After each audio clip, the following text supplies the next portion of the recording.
గయ్యాలు గంపేడుకోయిందో ఎవరితో పంచాలు పెట్టుకుంటుందో మా సత్తిగాడు ఒకటే అనుకుంటే ఈమె కూడా తయారైంది. చెప్పమ్మా. నూనె ఎందుకు ఇంతకన్నా వండుతుంది? ఆయిల్ అని తీసి వేస్తాం కదా, సేపు ఆయిల్ ఉంటది అనమాట. ఏ నూనె వాడతాను? మేమా సన్ఫ్లవర్. అబ్బా పాకెట్ల గంట పెద్ద పాకెట్లు మంచి నూనె తీసుకొచ్చి ఇప్పుడు పోతాను. మనం ఇక్కడ ఇంట్లో ఏం వాడుకుంటావు? ఇంట్లో కూడా మేము సన్ఫ్లవర్ ఏదో ఒకటి వాడతాం. కాదు గా నూనె కాదు, బొక్కలతో తయారు చేసిన నూనె వాడతాను కదా. మేము పోయామమ్మా, ఎవరు తయారు చేస్తారేమో. అయ్యా గంటకన్నా గుస్సైతాను. షాప్ నీదేనా? నాది.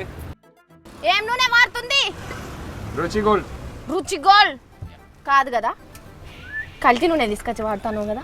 రుచి గోల్డ్ కల్తీ నూనె వాడతాను.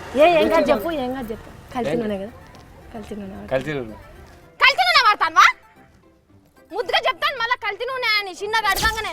గదే జనాలందరూ మంచిగా అలవాటు పడ్డారు. నీ సమోసాలకు, నీ గుడ్లకు, నీ మిరపకాయలకు అని కల్తీ వాడతాను. మంచి నూనె వాడు. కల్తీ నూనె మళ్ళీ కల్తీ నూనె అని ముద్దుగా చెప్తాడు. అమ్మా మిరపకాయలు ఎత్తానువా? అవునమ్మా. ఈ పిండి ఎక్కడిది? మార్వాడి షాపులో. దుకాణంలో పట్టుకొచ్చినవా? కాదు, నువ్వు శనగపప్పు తీసుకొని పట్టుకోవచ్చు కదా, దుకాణంలో నుంచి ఎందుకు పట్టుకొచ్చినావు? అక్కడ ఒరిజినల్ దొరుకుతుందమ్మా. ఒరిజినల్ కాదమ్మా, అన్నిట్లో లట్టు ఫొట్టేసి మొత్తం కల్తీ చేస్తాళ్ళు. ఏ కల్తీ లేదు, ఒరిజినల్. మాకు క్వాలిటీ ఉంది, తిని చూడు కావాలితే నువ్వు కూడా. తిని చూస్తా, తర్వాత తిని చూస్తా. కానీ అమ్మ చట్నీకి ఇట్లా చేస్తాను కదా, పల్లీలు మక్కిపోయిన పల్లీలతో చేస్తానువా? పల్లీలు ఒరిజినల్ నెంబర్ 1 పల్లీలు అమ్మాయి. అంటే మీ ఇంట్లో పండించినవా? షాప్ కు తీసుకెళ్తాడు. నువ్వు కూడా వద్దు. నువ్వు మంచిగా ఎత్తాను కావచ్చు, కానీ నీకు అమ్మేటోళ్ళు కల్తీ చేస్తారు. జర మంచిగా పైలంగా తీసుకో, అన్ని నువ్వే తీసుకొని పట్టించుకో గిర్ని కాడ. సరేనా అమ్మా? ఈ షాప్ నీదేనా? మాదమ్మా. నువ్వే అమ్ముతావా ఇవన్నీ? నేనే అమ్ముతా. ఏడుకెళ్ళి పట్టుకొస్తావు? కొత్తపేట మార్కెట్ అమ్మా. అంటే మీ షెట్లకు పండినాయి కాదా ఇవి? కాదమ్మా, మేము మార్కెట్ లో కొనుక్కొస్తాం. అవునా?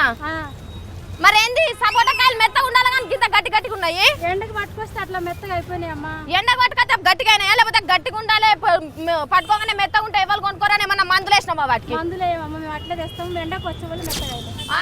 మా తొందరగా మగ్గలని వాటికేందో కలుపుతాను కదా. ఏం కలుపునమ్మా నేను. అబ్బా మీరు కలుపుతాను అని మాకు పెద్ద కొట్టునే చెప్పిండ్రు.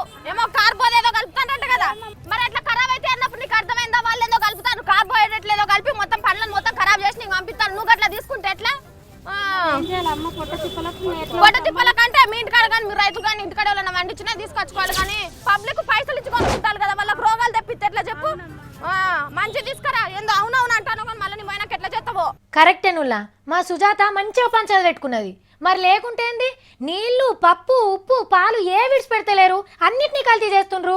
ఇప్పుడైనా జర బుద్ధి రావాలి వాళ్ళకు.